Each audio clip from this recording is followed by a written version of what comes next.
to worshiping the tomato plant. yeah. Why? In the garden. Why? Why is that any better than worshiping civic nationalism? Right. There's no standard, and they make objects, or let's say conditions. They make conditions the idol, the thing that they're trying to gain. So it ends up being a pragmatic or utilitarian view in the end, which is why most of my critiques of New Age, it always comes back to materialism. And if it's materialism, when I ask them what the good is or where are we going toward, it has to be this description of a reality we can get to. And like this guy on the right said, he believes in that there's an Eden that's accessible here, that there is this way of living life that gives you Eden. And Eden, for a lot of these homesteaders who are heretical in their theology, undeveloped, they don't give a shit about it, honestly. They do make Eden and the family and their homestead a kind of Eden. And they think, well, if everyone did this, and what you're saying, Jay, is it doesn't solve this higher problem, a spiritual problem of what's healing for you then? What's the, from our view, the church is the spiritual hospital. What is that for them? Well, it's the place they already are. So they're already in Eden. They're in the homestead. They don't need a church. They are their own church. But again, like you said, if you don't have grounded, coherent metaphysics that you can actually tie together with the other branches of philosophy, you really you can't possibly have a telos. It's impossible to have a coherent towardness to something. It's you basically have to say we already arrived, and then you're back into the New Age. Everything's just now, bro. So yeah, purpose is not something that you submit to. Purpose is something that you determine. Mm-hmm.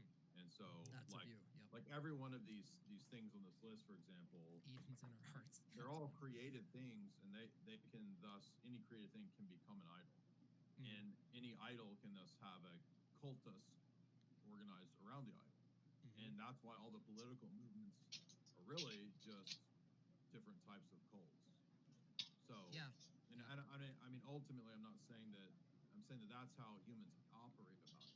I'm not saying that politics is inherently bad. There's nothing inherently bad, but people just put these things out of whack, and they put the things that should be subordinate first, is the whole right.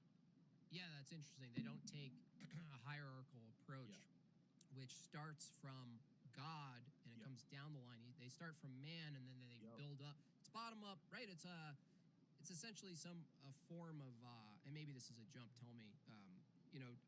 FDA always makes this distinction between autonomous and theonomous reasoning. Exactly. But in praxis, a person who thinks, well, I'm creating my reality, bro. I'm the part of the self-authoring suite where you create your own story. This is a problem, because nobody's story can be wrong if they authored it themselves, because they're the standard, right? It's a choose your own adventure. Absolutely. That's the whole essence of it right there. There was a professor who sent me his academic publication. I don't remember his name. I'm not trying to fault the guy. I just don't remember what his name was. It was like a year ago. But when I was working through the Peterson personality lectures and analyzing them, professor sent me his critique of Peterson. It was a really good critique, because he said, if you notice, what Jordan is doing is basically an archaeology of ideas. I think you and I probably talked about this. But the idea of an archaeology of ideas and beliefs is like, well, I'm the archaeologist that's going to tell the story of what's really going on, because ultimately everyone else has gotten it wrong.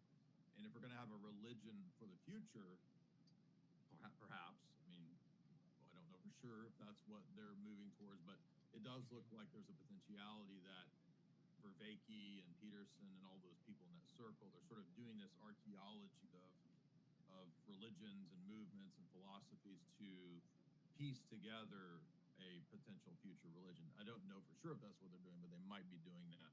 And that's another version of what we're talking about, where it's like, it's not a thing that you submit to. It's a thing that you piece together like a collage, and then you present as the sort of prophet of that.